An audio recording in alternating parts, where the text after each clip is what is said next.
germs with Jik. Kills 99.9% of germs on your kitchen surfaces, sponges, chopping boards, sink and fridge, and your bathroom taps, shower head, basin and surfaces. Just Jik it. Look out for our new improved packaging in store. Just Jik it. Manzeni than after grades high school. It's not chance for life. But Daystar University proved me wrong. With their diploma option, I'm now working my way towards my dream career. Wako na options kama ICT, business administration, logistics, community development, peace and conflict transformation, communication, na music. Book your intake now. Call us or visit www.daystar.ac.ke for more information. You guys, take charge of your future. Tunakucheck na tunakungoja. Daystar University. Excellence, transformation, and servant leadership. Selena! Toto, where's mommy? Today's a toilet day. What? Oh. Selena! Toilet day? Tomorrow we're hosting a party and it's a matter of my reputation. It's a toilet, not a white shirt. Even if you spend your entire day cleaning with bleach and detergent, it still won't be party ready. Impossible. Challenge. Harpic 10X. Even if you use bleach and detergent 10 times, they won't give you the same sparkling clean toilet that Harpic 10X will give you. Wow! Harpic 10X. Harpic, Kenya's #1 toilet cleaner. This is to notify the general public that following the enactment of Water Act 2016, Rift Valley Water Services Board has changed its name to Rift Valley Waterworks Development Agency with effect from 26th April 2019. Our new mandate entails development of water infrastructure within our 7 counties. All contractual agreements we had before are not affected by this change. For more information, visit our website www.rvwwda.go.ke. Rift Valley Waterworks Development Agency. Dependable water infrastructure. When the spirit of Kenya got going that magical day, it never looked back. And now, the same spirit is ready to take Kenya to the next level, led proudly by a new generation. Kenya Kin, Shangilia, Hustle ya Kenya. Now, you can get your Uber ride with a phone call. Call 0800 722 000 to ride. Looking for an institution to further your studies and wholesome growth in a serene environment? Kenya Methodist University Kemu is your best choice. Join our market-driven programs at Diploma, Bachelor's, Master's and PhD in Meru, Nairobi and Mombasa campuses and shape your career path. September 2019 and January 2020 intakes are ongoing. Call us today on 0724 256 162 or 0725 751 878. Kenya Methodist University. The future is here. What are the security arrangements? The security agencies are fully involved and are part of the national and county census committees.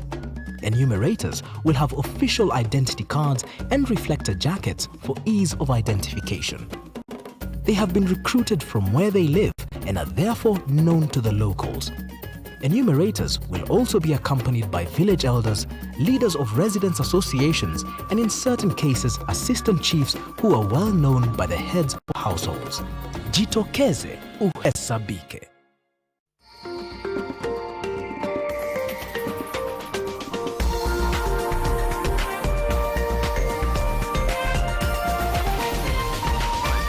This is NTV.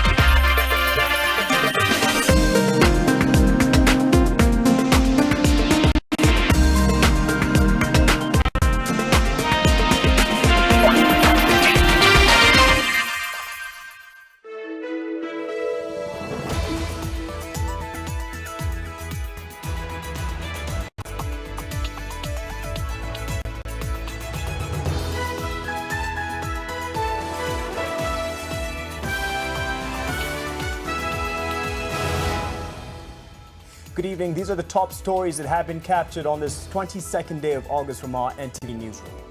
Tonight, the Karanjas of Keroche and their security detail arrested. The taxman stands by his decision amid questions. Also tonight, protesters stormed judges' conference in Mombasa. Mihadarati imeharibu watoto wetu. Na kesi zikienda hazifanyiki inavyotakikana. Our judges shielding drug lords. I would be very happy to be given the names of those people. Plus, bar owners threaten to sue over census closure rules.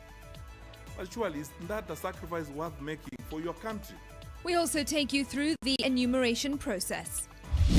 And President Kenyatta delves into the dynasty's debate. Dynasty leadership is not about where you were born. Jomo Kenyatta's last public memorial.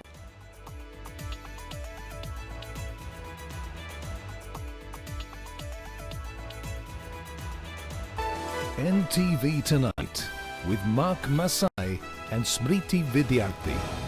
Thanks for joining us. Flora Atieno is our sign language interpreter tonight. We begin with the allegations of tax fraud brewed at the Keroche breweries. And Tabitha and Joseph Karanja will spend the night in police custody after authorities managed to breach their defences at their Naivasha brewery and after they failed to secure anticipatory bail. NTV's Olive Burrows brings us the sights and sounds of their dramatic arrest, even as Nakuru Governor Lee Kinyanjui came out in support of the alcohol manufacturers who accused the authorities of harassment. It was a walk of shame the Karanjas were keen to avoid and did everything in their power to escape.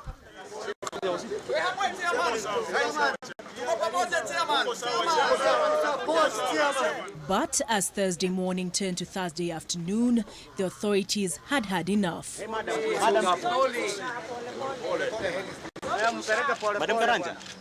While they may have put on a brave face, Tabitha and Joseph Karanja, the founders of Keroche Breweries, had put up a formidable fight, turning their brewery into a fortress as they sought to stall the authorities waiting outside long enough to secure anticipatory bail.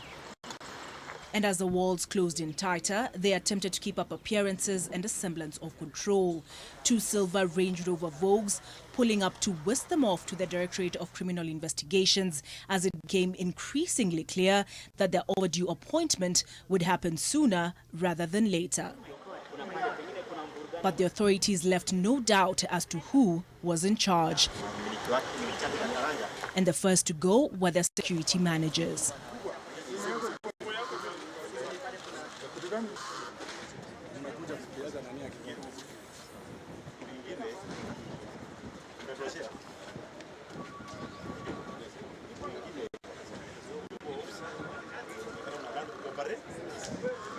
And so it was that they were spirited away.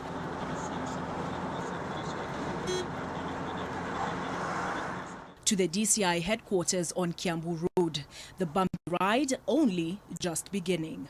Faced with the reality of her impending arrest, Tabitha Karanja termed the Directorate of Public Prosecution's charge that Keroche Breweries is in default of 14 billion shillings in taxes as baseless. Nakuru Governor Lee Kinyanjui last came out in defense of Keroche Breweries, saying tax collection must be balanced with the need to protect businesses and save jobs. The Kenya Revenue Authority, however, denied accusations that it was selective in its efforts to root out unholy alliances between tax evaders and those in its ranks. As to whether this is a witch hunt or a genuine case of tax fraud, we'll leave that to the courts to decide. Olive Burrows, NTV.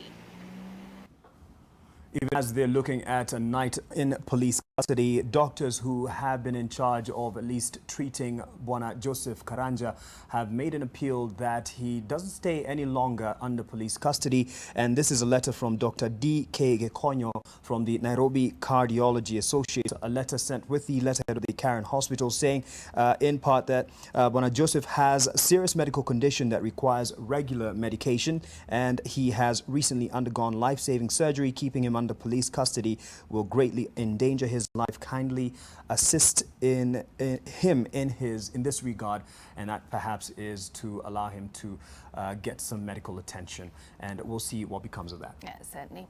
Also tonight, The judiciary is on trial, facing increased scrutiny over corruption claims and an erosion of confidence as the government system of checks and balances. Earlier today, protesters stormed the annual Judges Conference in Mombasa, accusing the judiciary of protecting drug kingpins operating at the coast. Chief Justice David Maraga, in response, asked the government's investigative agencies to furnish him with the names and details of judicial officers said to be corrupt. NTV's Coast reporter Kevin Mutai has more details. At an annual retreat on the quiet shorelines of Mombasa, the judges were confronted with one of the loudest challenges yet to their role as the impartial moderating power. Protesters drawn from various parts of Mombasa and Kilifi expressed their roaring displeasure with the judiciary, accusing it of corruption. The decline of the court's credibility in their eyes, occasioned by the number of times that judges have been seen to help drug kingpins operating at the coast escape justice. Mihadarati imeharibu watoto wetu, na kesi zikienda hazifanyiki inavyotakikana. Watoto wanabakia vile vile, mihadarati inabakia vile vile. Tutaishia wapi? Swali namuuliza rais, atuhurumie, majaji wafanye kazi vizuri. Jamani, mimi wangu wote wameangamia, nitaishia wapi? Kesi haziishi. The protesters are demanding the prosecution of judicial officers adversely mentioned in the ongoing investigations into the workings of the drug trade in the region, especially claims that some of the judges were on the take and that's why they gave drug trafficking suspects favorable bond terms. Of particular concern is why the Akasha brothers were extradited to the US, prosecuted and sentenced for drug trafficking, yet they freely operated in the country by bribing judges and police officers for protection. The issue of corruption in the judiciary, that is not something I have ever denied. I have said there is corruption. Corruption is everywhere. It is not in the judiciary alone. The CJ also challenged investigative agencies to furnish him with the details of the judges protecting drug kingpins in the country. If the police in the course of the investigations discover that there are judicial officers who are involved in those cartels which are covering them, I would be the first person to ask for those people. I would be very happy to be given the names of those people, the evidence against them. We take action against them. He passed blame to the police, accusing them of arraigning suspects in court with feeble evidence. Chief Justice David Maraga maintains the fight against corruption and drug trafficking in the country requires a united effort among all the government agencies. Kevin Mutai, NTV, Mombasa.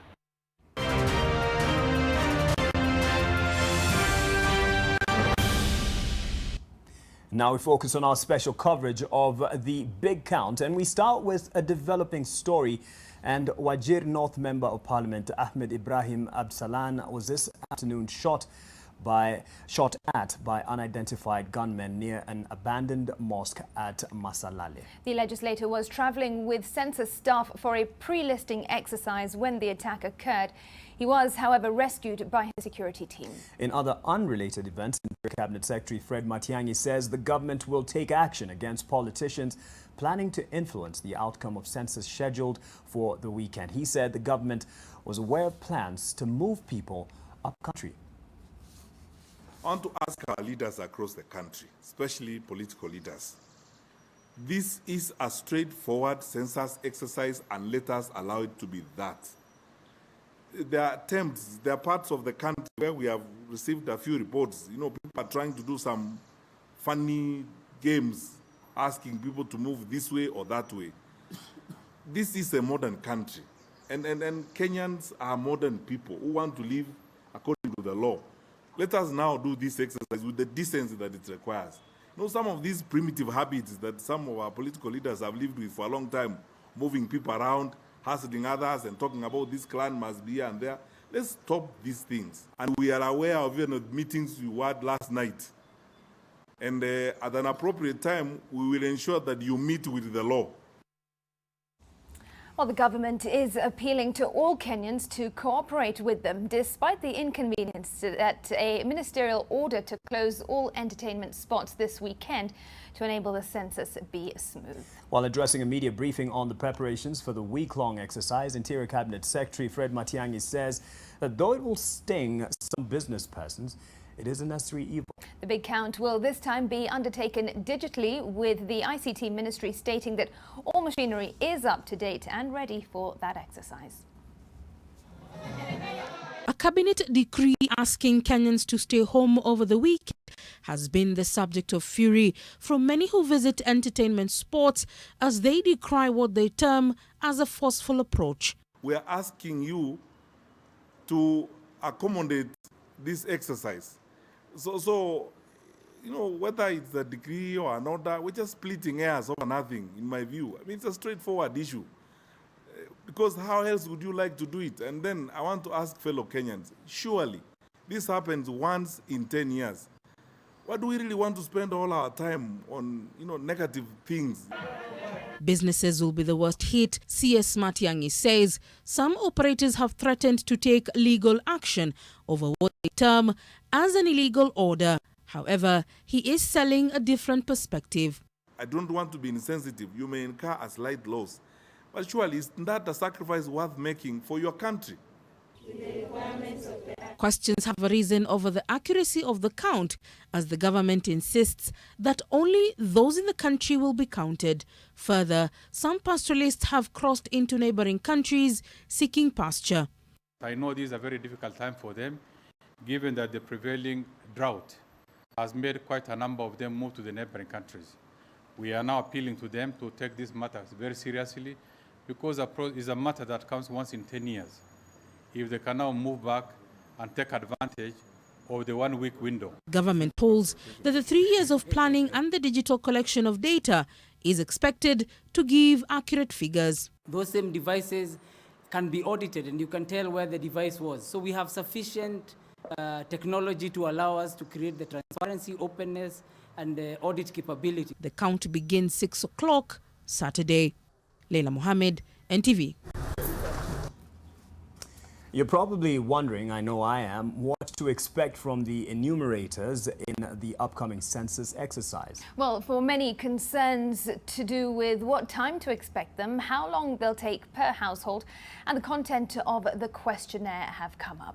The Kenya National Bureau of Statistics has digitized the entire process to hopefully improve efficiency and security of the data.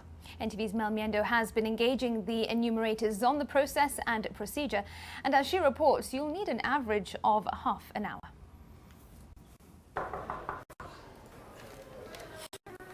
Hello. Hi. How are you? Mzuri sana. My name is Priscilla, and enumerator for the 2019 census. Asante sana. Yeah. Why are you alone? On the real night, the enumerator is going to be accompanied by a village elder and in some special cases a police officer. You're expecting enumerators to have a reflector jacket like this one, a badge that states their name and their ID number. Okay. Karibu sana. Thank you so much. Right, so have a seat. Thank you. In some cases, like in Nairobi, for example, people usually spend most part of their days in their offices, so we may expect enumerators to still visit households late in the evening. Okay. Yeah. So we begin. So the first part will be information, general information regarding all persons.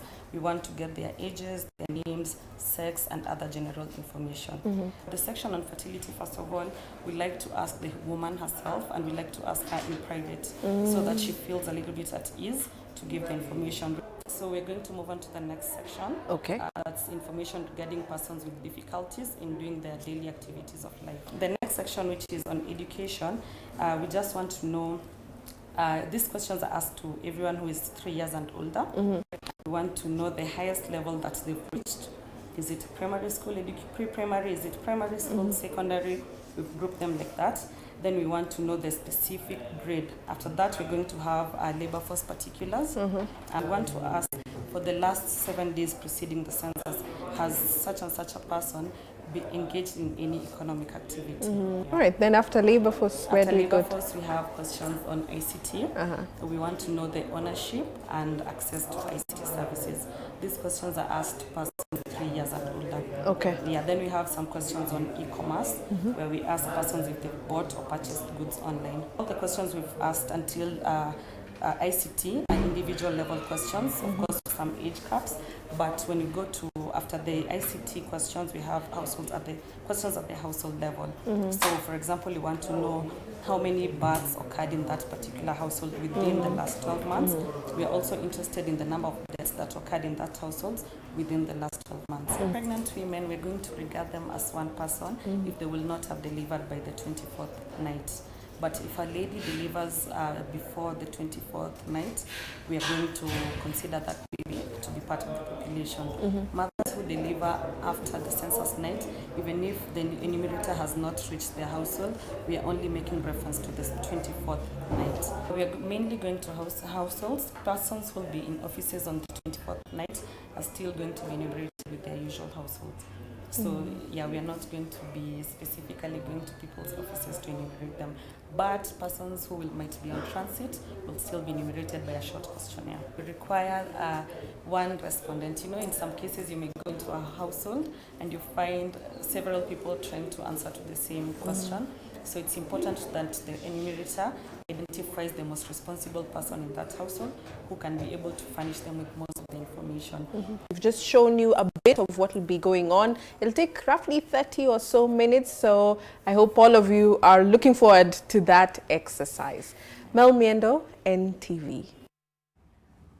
And I can hear my director and the others in the gallery wondering about the 30 minutes. But another question that Flora Atieno, our sign language interpreter, had is whether or not those with disabilities, that is the deaf, would not be able to hear if they come knocking, because that at least is the signal that they are at your door, and how that would be handled. She says about 800,000, upwards of 800,000 people risk losing out on this exercise. Yeah, well, it would be interesting to find out how they go about that, because they have done a census in previous years, so I'm sure they'll address that somehow, but it is something that we will no doubt look into. Well, let's have a look at what the law says. And you risk being fined up to 500,000 shillings, a jail term of about 1 year, or both, for deliberately failing to participate in the National Population and Housing Census, or in the event you're found culpable of obstructing the national exercise. And that's not all. Failing to be counted has a huge bearing on the country's planning and resource allocation, which might in the end affect you as a citizen. Ken Mijungu has been digging through the legal implications of the exercise. Now, you will be counted with reference to where you spend the night of August 24th and 25th, 2019, which is called Census Reference Night, and all residents found within the borders of the country on those 2 dates will be counted. And the target population, let's see the target population. This includes persons on transit, individuals in hotels and lodges, individuals in hospital and prisons, and of course the households will also be counted. So failing to present yourself has definite sanctions. Now, let me tell you about this. The Statistics Amendment Act 2019, signed into law just the other day by President Uhuru Kenyatta, that's last month, amended the penalties for the obstruction of census from 100,000 shillings to 500,000 shillings. And also, it gave the Kenya National Bureau of Statistics independence and expanded its mandate in management of data. Now, this simply means if you plan to boycott or play hide and seek with the enumerators, you will risk a fine of 500,000 shillings or a 1-year jail term. Now, that law says, and I quote, any person who hinders or obstructs the Director General of the Kenya National Bureau of Statistics or any authorized officer in the execution of any powers conferred under that same act commits an offense and shall be liable on conviction. And we have given you the penalties. Well, giving false information is the other one. Or alternatively, if you fail to answer the enumerator's questions, this will also attract a similar penalty. But the jail term has been reduced to 6 months. And this is what the law says. The law says that any person who willfully fails to give any information or particular as required under the Act, that same Act commits an offense and shall be liable on conviction to a fine not exceeding 500,000 shillings or imprisonment for a term not exceeding 6 months, or both of them. Now, that interim report for the census is expected after 3 months. That gives it or on about November, while the detailed analytical report, according to the law, will be released 1 year later, and that will be August of next year. That's it. The legal implications, and remember yesterday we asked people about their concerns ahead of the census, and security was a big deal. Yep. And here's a case: a Form 4 student is currently receiving treatment at the Baringo Referral Hospital in Kabarnet after being attacked by suspected Pokot bandits in Bartabua Ward, Baringo County. Well, the 16-year-old girl sustained gunshot injuries on her right arm after the bandits reportedly fired at a group of girls who were fetching grass to thatch their homes ahead of the census. The incident has sparked fear among residents who have called for intensified security in volatile areas ahead of the exercise. Well, meanwhile, residents of Baringo North, Tiati and Baringo South sub-counties have threatened to boycott the national population census over disputed boundaries.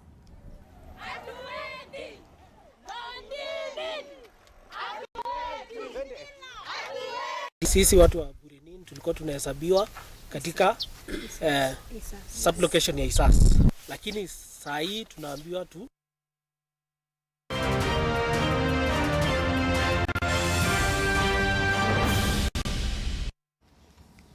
Elsewhere now, some men abuse the trust and vulnerability of their daughters, nieces and cousins. They defile the teens, leaving them wallowing in trauma, stigma and shame. The wounded girls are prematurely thrust into parenthood and their school cycles are disrupted. Bernardo Juang looks at the rising worrying cases in Migori County on a special feature, Familiar Defiler, this Saturday. Here is a sneak peek. Msichana alipewa mimba na baba yake. Fika Rongo wakamuua ili wafiche evidence. Told me that Ken is the one who has impregnated her. Who is Ken to you? It's my son to my brother. Kwenye huo kazi wangu alinirape, nikaenda nikaambia wazazi wangu. There are mothers who really cover cases of incest within their household. Children are getting pregnant under your own roof. Sikupenda kwetu tupewe mimba. Ni ngumu kwa sababu asubuhi naamka mapema. The enemy is all over. Si kama wasichana, enough is enough.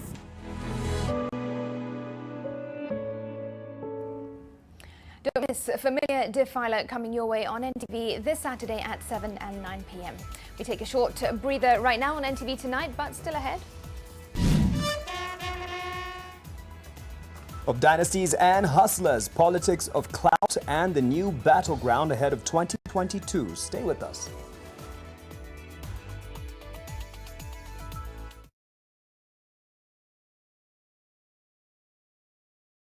This is to notify the general public that following the enactment of Water Act 2016, Rift Valley Water Services Board has changed its name to Rift Valley Waterworks Development Agency with effect from 26th April 2019. Our new mandate entails development of water infrastructure within our 7 counties. All contractual agreements we had before are not affected by this change. For more information, visit our website www.rvwwda.go.ke. Rift Valley Waterworks Development Agency. Dependable water infrastructure. When the spirit of Kenya got going that magical day, it never looked back. And now, the same spirit is ready to take Kenya to the next level. Led proudly by a new generation. Kenya Kin, Shangilia, Hustle ya Kenya. Looking for an institution to further your studies and wholesome growth in a serene environment? Kenya Methodist University, KEMU, is your best choice. Join our market-driven programs at Diploma, Bachelor's, Master's and PhD in Meru, Nairobi and Mombasa campuses and shape your career path. September 2019 and January 2020 intakes are ongoing. Call us today on 0724-256-162 or 0725-751-878. Kenya Methodist University. The future is here. Leo nadai moja ya power that I will never forget. Drop me your pen and our location. Staki stories za simu, mistaki my conversations. Staki utanipata kwenye gate kama ni appointment. You know that I won't be late. Hii story najua well na relate. katambe mtumbili sote tu participate. Take a selfie. Leo nimekam ku get down, Leo nimekam ku get busy. You've been on my case for a while, but baby I am not that easy. I'm feeling some type of way.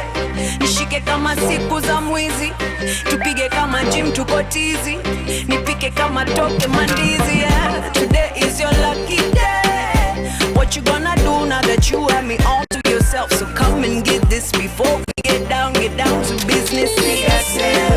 Baby, now my lover, number one lover. Baby, now my lover, number one lover. Rough and tough quality textured coating gives your walls a tough and beautiful finish. Available in over 6,000 shades. It hides surface imperfections. Call us on 0709 887 000 to place your order. Crown. If you like it, crown it.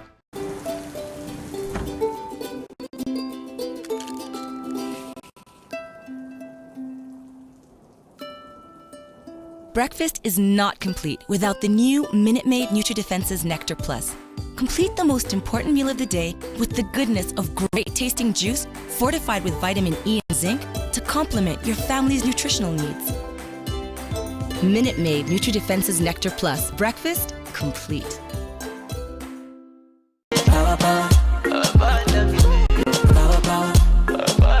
This week on The Trend, Shower, shower, bless my soul. the evergreen Wahoo is bringing her A-game.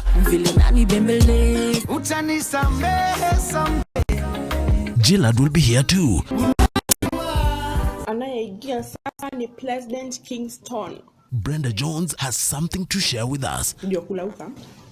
Saa 7 imebakisha. All this only on The Trend.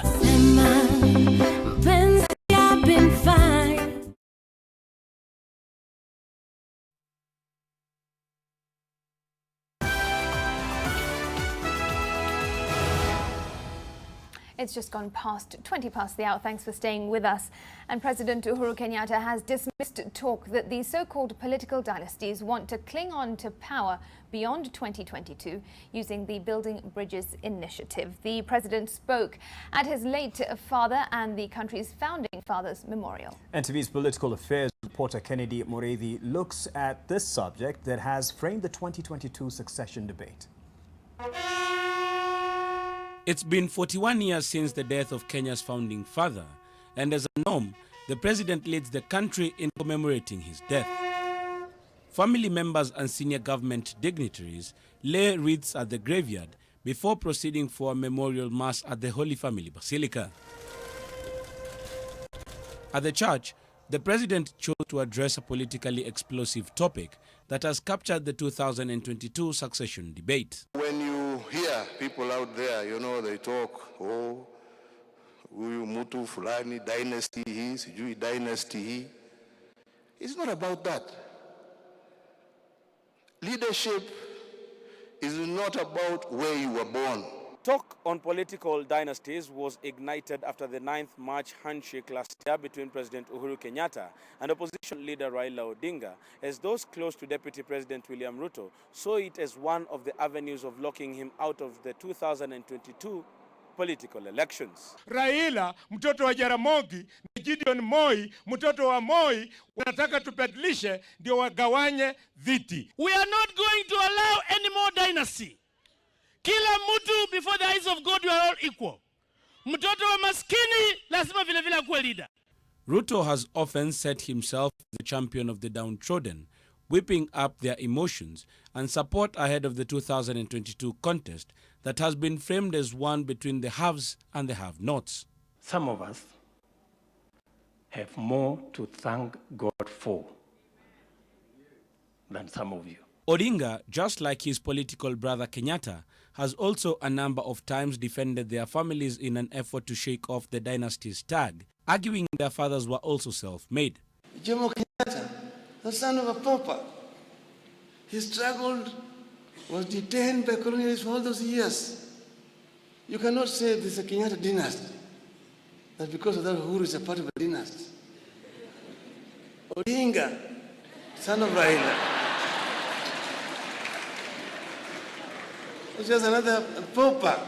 Politicians allied to the deputy president have been framing his campaign around the struggle to dislodge the perceived dynasties from their hold on power. The term dynasties has mostly been used to refer to President Uhuru Kenyatta, opposition leader Raila Odinga, Amani National Congress leader Musalia Mudavadi, and Baringo Senator Gideon Moi, who are seen to have been born with a silver spoon in their mouths as their parents were in government after independence and contributed to the direction the country took. Kennedy Muredhi, NTV. From the political dynasties to the crumbling counties, and a number of them are still having to scrape along following the stalemate over the division of revenue bill. Health services have been most affected, as is rather number of hospitals, that's public hospitals, and patients have been left to their own means. NTV's Vincent Odwar has more details. At the Kitui Referral Hospital, there is no one left to attend to the patients' groans. The doctors and nurses have kept away in protest after their salaries were delayed. Those abandoned here, left to fend for themselves, cannot afford services in the private facilities. Nimekuwa tayari nichukue mgonjwa wangu na haiwezi kabisa, miguu imezima ni kutembea. Madaktari wamelala na umeambiwa uende na mgonjwa wako, hauna pesa ya kupeleka private, tutapeleka. Kwa hivyo naomba gavana alipe watu ili binadamu washughulikiwe. Their plight epitomize the trouble in the counties. They are the pawns in the chess match between the two houses of parliament over how much revenue should be disbursed to the counties. A mediation team put together to resolve the stalemate also got off to a slow start. At the moment, county workers are on a go-slow due to lack of supplies and payment of salaries. In the meantime, the chair of the Council of Governors criticized the High Court ruling that barred governors charged with corruption from accessing their offices. If you keep off the governor, you are saying that that county cannot transact any business, because most of the business is transacted through the cabinet of the county. So imagine the cabinet is not meeting because the deputy governor cannot chair the cabinet, and it is clear in law. Kiambu Governor Ferdinand Waititu and his Samburu counterpart Moses Lenol Kulal have been performing the official duties outside their offices in the county headquarters. Vincent Odur, NTV. All right, let's now have a look at the events from the courts. And the Milimani Chief Magistrate Francis Andai has faulted DCI officers for abuse of the administrative power for arresting businessman Humphrey Kariuki in the court premises. According to Andai, the police had gone against the provisions of the Privileges and Immunity Act that requires them to seek special permission to arrest inside the premises of the court.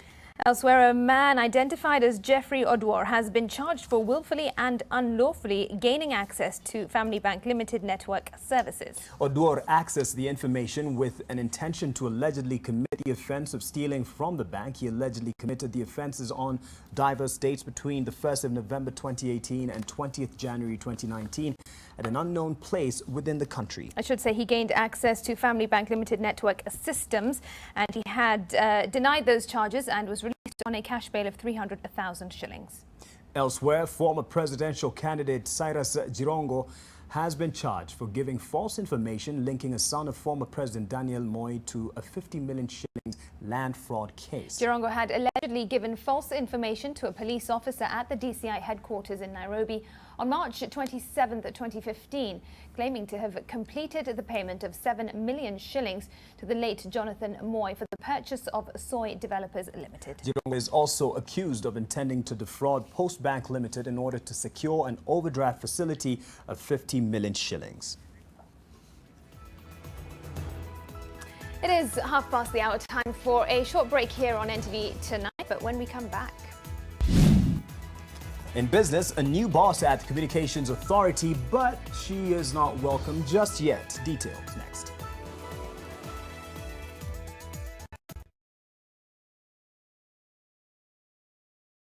John suffers from indigestion. His twin James suffers from heartburn. Sometimes it's the other way around or both. That's why they use Gaviscon Double Action. It soothes within 3 minutes and lasts up to 4 hours. For double relief from heartburn and indigestion, Gaviscon Double Action. If symptoms persist, seek medical advice.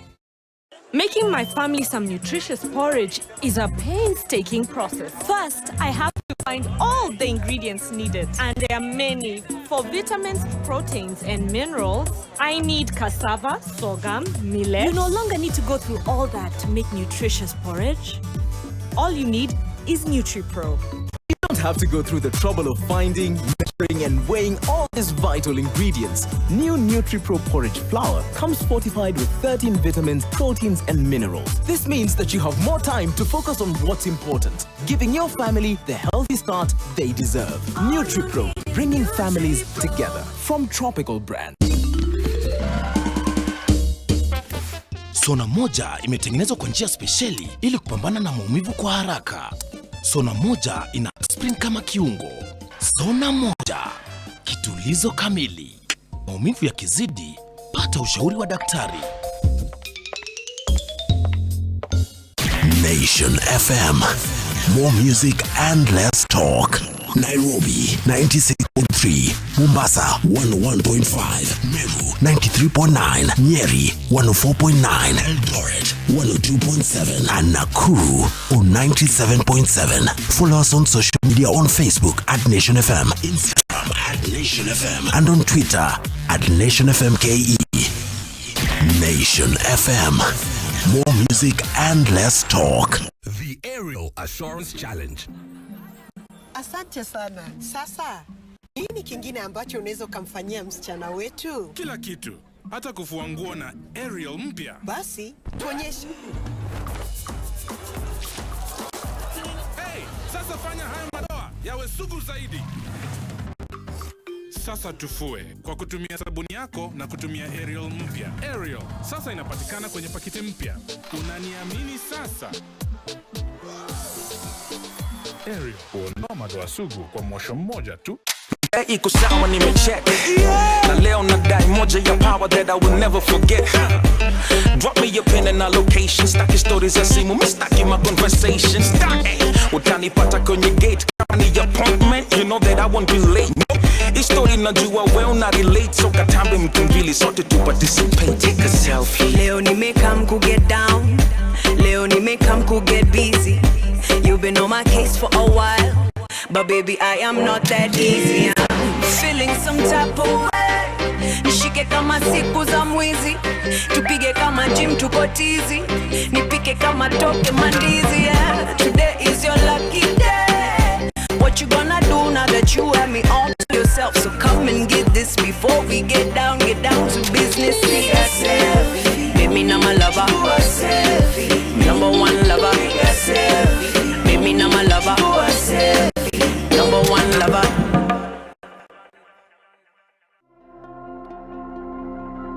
Kitambo nilikuwa natamani sana kuwa lawyer, nikatamani kuwa pilot.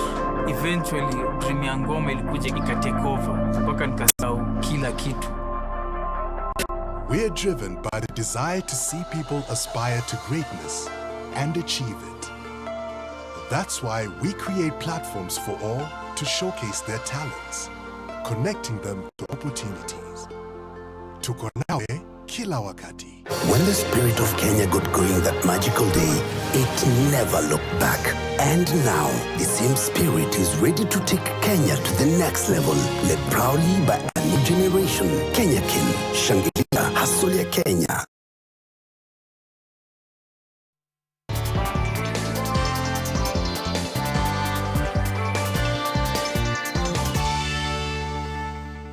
Good evening, it's time to get down to business. My name is Dan Mwangi. Now, Mercy Wanjao has been appointed as the Acting Director General of the Communications Authority of Kenya following the expiry of Francis Wangusi's term, who has been at the helm of the authority since the year 2012. That appointment has, however, already run into controversy, as Wangusi claims it was done behind his back and as such, he will not hand over to her. Victor Kiprop reports. After a total of 7 eventful years at the helm of the Communications Authority of Kenya, Mr. Francis Wangusi's tenure at the helm of this authority has finally come to an end, and it is time for a new phase at the corner office of this building. We are confident that Mrs. Wajau has the skills, experience, and leadership qualities required to act in the position of Director General, pending the substantive recruitment for the office. The appointment, which was done in the presence of the media, had the conspicuous absence of Francis Wangusi, pointing to further distress in the relationship between him and the board. According to Wangusi, the board, in its current form, is illegally constituted, a factor which cripples its capacity to select the incoming Director General. His run-ins with the board have played out in public on more than one occasion. Last year, the CA board sent Wangusi on a 3-month compulsory leave to pave way for an independent audit to look into the institution's employment practices. Wangusi did not take this lying down and went to court, where he got an order reinstating him to his job. The board eventually caved in and called a truce, but the latest development now points to simmering tensions beneath the surface all along. Before her latest appointment, the new Director General Mercy Wanjau was the Legal Services Director at the authority. Prior to that, she served as a consultant for PricewaterhouseCoopers and KPMG South Africa. She has been involved in designing and harmonizing policy and regulation in the ICT sector at the local, regional, and international level for over 15 years. The smooth leadership of the influential authority has been marred by power tussles, which have also involved the ICT Cabinet Secretary Joe Musheru. The East African Community Partner States are seeking to come up with common recommendations on common external tariffs, which continue to stick out like a sore thumb, hampering trade in the region. Plans to implement the common external tariffs have stalled as member states have failed to agree on the precise maximum tariff rate, with some pushing for it to be set at 30%, while others want it at 35%. The deliberations came about during an East African Business Council regional private sector workshop in Nairobi. EAC intra-trade is at 12%, meaning that the countries within the East African partner states are not doing business among themselves as required, and we are comparing this with the European Union. In our last report by the heads of state, it came out that 17 close non-tariff barriers are unresolved and 2 are chronic. Why should we have chronic barriers when we can sit down with governments and agree and take a common position so that we can make ease of doing business easier in our region, so that we can spark growth, so that we can see Kenya doing more business with Tanzania, so that we can see Kenya doing business with Uganda, and so forth, and you know the impact of that. Support that we've given to the East African Business Council, who are the umbrella organization of private sector in East Africa. And this support really is a structured support that looks at providing private sector input onto issues that will affect,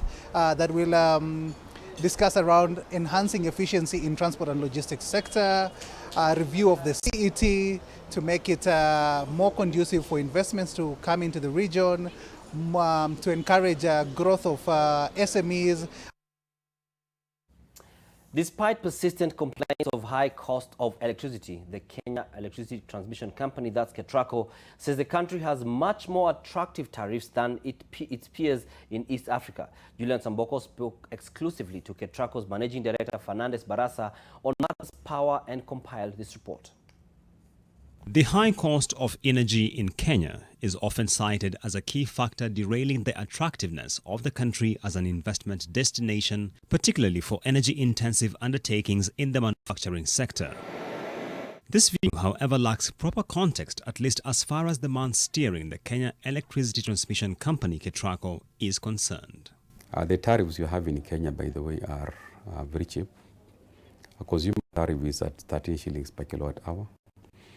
When you go to Tanzania, we are talking about almost 18 to 20, and Uganda is around 17. Barasa says the company is already realizing savings from the onboarding of wind energy through the 400 kilovolt Loyangalani-Suswa transmission line. For the past 10 months after the line was energized, the savings, when you look at the numbers we are getting, is almost 8 billion Kenya shillings on fuel. So the more we uptake wind energy, we reduce the consumption of fuel, and then those savings can now be channeled to other productive activities in the country. Barasa is optimistic that investment into reduction of transmission losses suffered by Ketraco will help ease the cost of electricity borne by households and businesses. The lines we are putting up largely are minimum of 132 kilovolts and 400. Now, the more the voltage, the less the transmission losses. We have so far energized 400 kilovolts transmission lines, 3 of them. The transmission losses have now reduced from 5% to 3%. Incorporated in 2008, the state corporation was established to develop new high-voltage electricity transmission infrastructure, which would form the backbone of the national transmission grid. Julians Amboko, NTV. Kenyans will now have a say in the formulation of standards to ensure the consumption of safe and quality products in the country following the reconstitution of the existing technical committees by the Kenya Bureau of Standards, that's KEBS.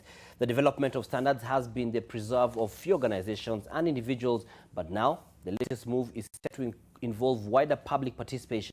Under the organization's new constitution, technical committees will have diverse expert representation, including academia, research institutions, regulators, traders, industrialists, consumer federations, among others. A national technical committee comprised of over 300 members drawn from various parts of the country has been set up to take charge of preparing and maintaining national standards. What we are doing this time around is ensuring that the chairmen of committees have no direct business interest in the sector committee that they're chairing. And this is intended to avoid conflict of interest and is part of our drive to keep making these committees, in a sense, focused, independent, and able to deliver true standards that are not biased. Anybody who has got an interest in a particular field as a technical expert, we would want them to participate. The real foundation of standards development, these are the people who are professionals who discuss what standards should look like, who discuss what should be changed in particular standards, and eventually they bring it to the National Standards Council for approval in terms of amendments and or new standards that we have. The Ministry of Water and Sanitation says Nairobi residents will enjoy improved water supply by the year 2020. This follows the ongoing construction of the Northern Collector Tunnel that will tap water from 3 rivers, which will be channeled to the Gigiri Water Reservoir and the Udhiro Water Reservoir. The tunnel is expected to collect up to 140 million litres of water. Speaking during a tour of three of the sites, Cabinet Secretary Simon Chelugui says the 12 billion shillings project to increase connections to the sewerage system in areas that are underserved and the increase in water supply to homes will also improve sanitation in the city.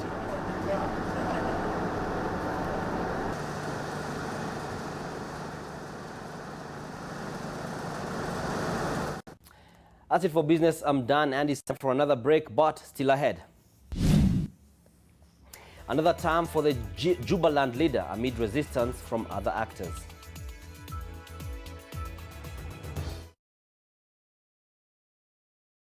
When the spirit of Kenya got going that magical day, it never looked back. And now, the same spirit is ready to take Kenya to the next level, led proudly by a new generation. Kenya Kin, Shangilia, Hustle ya Kenya.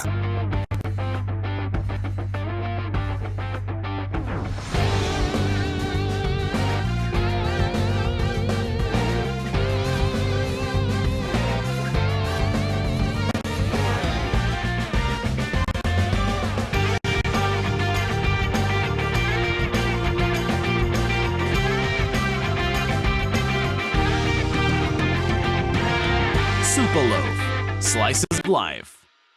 Parenting is all about learning when to be tough and when to be gentle. Tough, gentle. But when it comes to fever, you need to be both. Panadol Baby and Infant starts to work on fever in 15 minutes and is gentle on the tummy. Tough call. Panadol Baby and Infant. Tough on fever, gentle on your child.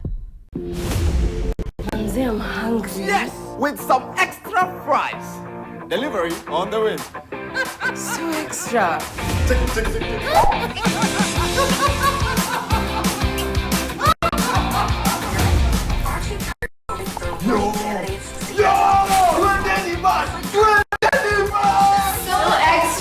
Has to be extra because extra data is always better with extra minutes. Dial *544 to subscribe and share live extra. Telkom, moving with you. Now you can get your Uber ride with a phone call. Call 0800 722 000 to ride. Beat germs with Jik. Kills 99.9% of germs on your kitchen surfaces, sponges, chopping boards, sink and fridge, and your bathroom taps, shower head, basin and surfaces. Just Jik it. Look out for our new improved packaging in store. Just Jik it. NTV Tonight with Mark Masai and Smriti Vidyartrhi. We continue with a look from around the world. The main opposition party in Burundi has denounced the vandalization of its party facilities, which has happened 18 times in the past 2 months. The headquarters for the National Freedom Council was burnt down by a group from members of the ruling party's Youth League and by unknown persons on the eve of its inauguration. They claim their facilities have been set ablaze, others partially or totally destroyed, while some have been smeared with human feces. Burundi has been locked in crisis since 2015 when President Pierre Nkurunziza announced that he would seek a controversial third term in office, sparking civil unrest. Let's take you to Somalia. Jubaland President Ahmed Mohamed Islam, also known as Madobe, has been re-elected for a second term. Madobe won the presidential vote in the first round by 56 out of 74 votes cast by local MPs. He was immediately sworn in after the announcement by the parliamentary speaker. His re-election has been marred by controversy as the UN and the central government had wanted the vote to be postponed. Madobe will hold his seat for another 4 years. Elsewhere, a British skydiver in southern England had a brush with death after he fell thousands of feet after losing control of his parachute.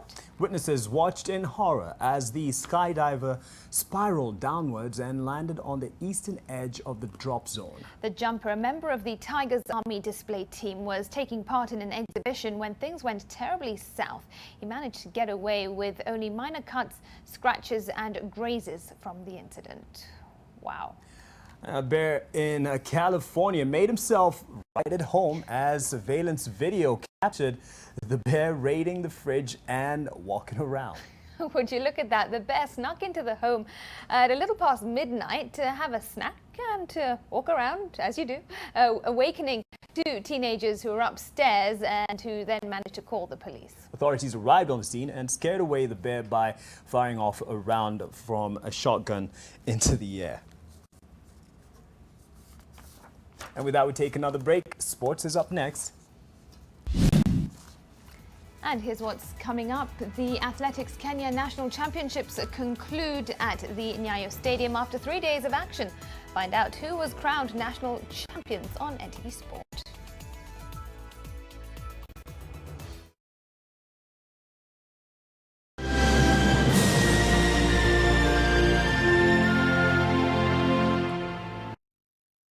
Hii ni ya wale wanajitambua, yani wale wanajiamini. Yani someone took their sweet time and thought about us. Rembo TV, simply beautiful. When the spirit of Kenya got going that magical day, it never looked back. And now, the same spirit is ready to take Kenya to the next level, led proudly by a new generation. Kenya Kin, Shangilia, Hustle ya Kenya. This week on The Trend. Shower, shower, bless my soul. The evergreen Wahoo is bringing her A game.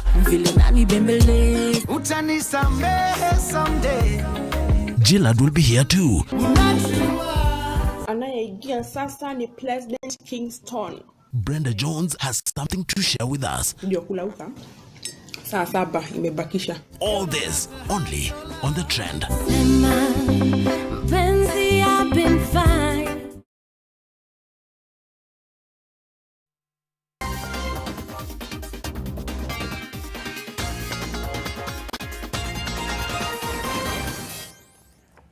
Let's have a look at the day's sports news. Welcome, my name is Brian Otwal. The 2019-2020 Kenyan Premier League season may be 8 days away, but the decision on who emerged top scorer in the last season has been changed. According to the KPL Disciplinary Committee, the scores of the rescheduled match between Ulinzi Stars and Mount Kenya United FC, which was played on 2nd June 2019, has been declared as null and void. The committee gave Ulinzi Stars a walkover with 2 goals. This means Ulinzi dropped to 10th place last season, and Enosh Ochieng finishes the season with 17 goals, same as Alan Wanga and Umaru Kasumba.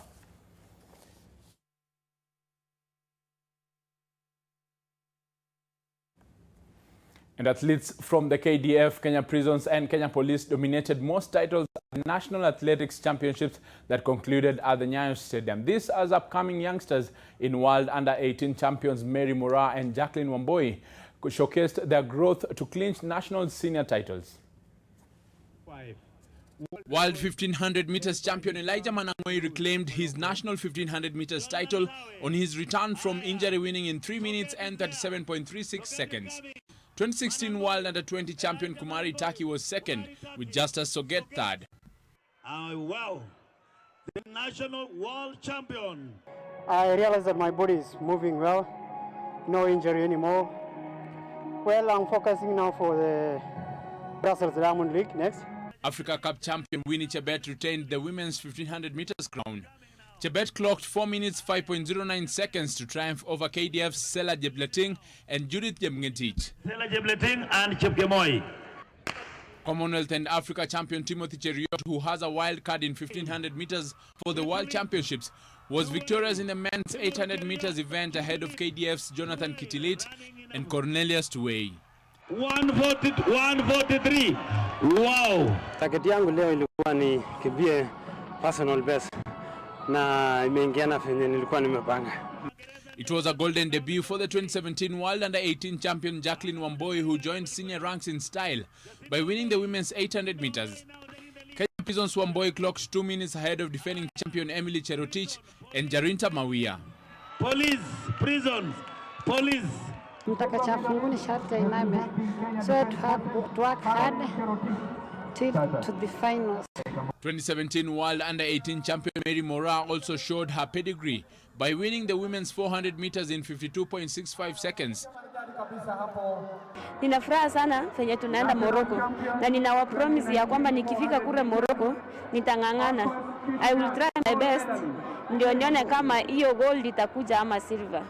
While Alphas Kishoyan of KDF won the men's 400 meters title in 45.55 seconds. In the absence of world champion Conseslus Kipruto, who has a wild card, 2018 Prefontaine Classic champion Benjamin Kigen triumphed in the men's 3000 meters steeplechase final ahead of Justus Kipkorir and Kennedy Njiru. There were new national champions in the 5000 meters men's and women's races. Daniel Smiyu won the men's title while Sheila Chepkurui was victorious in the women's event. Focus now shifts to the national trials set for September, where Athletics Kenya will be looking to select a strong team that will represent Kenya at the IAAF World Championships in Doha, Qatar. 15-23-16. And the national football under-15 team pipped host Eritrea 2-1 to sail into the semi-finals of the ongoing Sekafa under-15 championships in Eritrea. Kenya, which has won thrice and drawn once, will be joined in the semis by Burundi as the two teams who qualify from Group A. This as Sudan exited the tournament after a 2-0 loss to Somalia. And Zambia-based Jesse Were has been recalled by new Harambee Stars head coach Francis Kimanzi for an international friendly at home to the Uganda Cranes on the 8th of September. Kimanzi worked with Were at Tusker in the 2015 season, where the forward won the Golden Boot after scoring 22 goals. The Zesco United striker was overlooked by former head coach Sebastian Minye for the Africa Cup of Nations. However, the Zambia-based trio of Musa Mohamed, David Kalabao Wino and Anthony Akumu have been left out, while local-based players Mike Kibwage, Nicholas Meja and Samuel Olwande have been called up. The squad is preparing to face Egypt and Togo in the opening matches of the 2021 Africa Cup of Nations qualifiers in November.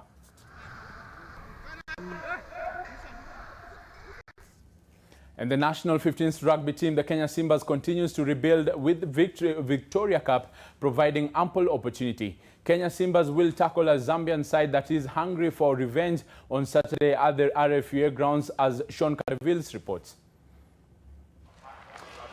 The rebuilding of the national 15s rugby team is ongoing as new coach Paul Adera continues to use the Victoria Cup for experimenting. 5 debutants have been named in the squad that will play Zambia on Saturday at the RFUEA grounds. USIU's Elliot Mulakoli, KCB scrum half Samuel Asati and teammate Francis Muita are included in the 23-man squad for the first time. The coach has named his squad. He's exercising squad rotation, basically exposing more players to international rugby, and we're looking forward to a good game. As Kenya seeks to blood new players with an eye for the future, Zambia will be playing for pride. You are not afraid of any team when you're in a game. The most important thing is to implement your game plan, be it in attack and in defense. And we think once we implement the game plan, we can upset Kenya. The two sides faced off in July in Kitwe, Zambia, where the Simbas beat their hosts 43-23. And I think it will be a good game, competitive and tough, but I think the mood in the camp is positive and we'll carry the day. Kenya's last match was against the Zimbabwe Sables, who came from behind to win 30 points to 29 in Harare, while Zambia fell 22-38 to Uganda in Kampala. Sean Carter-Villis, NTV. And President Uhuru Kenyatta has flagged off the Tongil Modo Kenya national team that will represent the country at the 2019 Chungju World Martial Arts Mastership in South Korea. Tongil Modo is a unique Korean martial arts sport, and the president was presented with the 8th degree honorary black belt award from the World Tongil Modo Federation in appreciation of his continuous support and commitment to the sport. The award was given to the president by the chairman of the Kenya Tongil Modo Federation, Clarence Mwakio Ingalwa, in a presentation that will have 35 at the tournament, whose theme is Beyond the Times, Bridge the World, focusing on comprehensive martial arts competition coupled with peace and harmony in the world.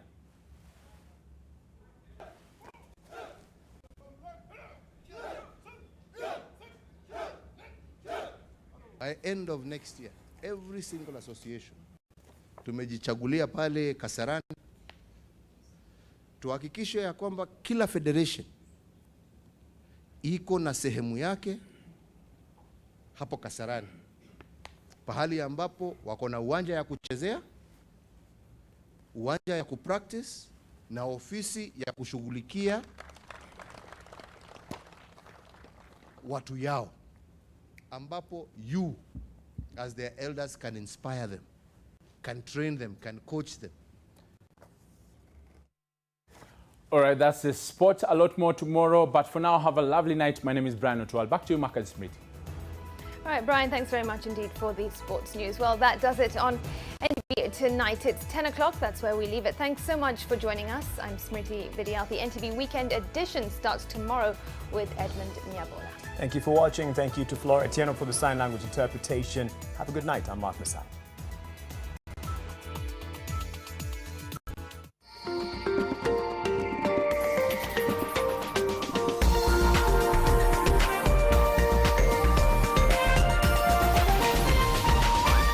This is NTV.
Vidyartrhi Pro, bringing families together from tropical brands.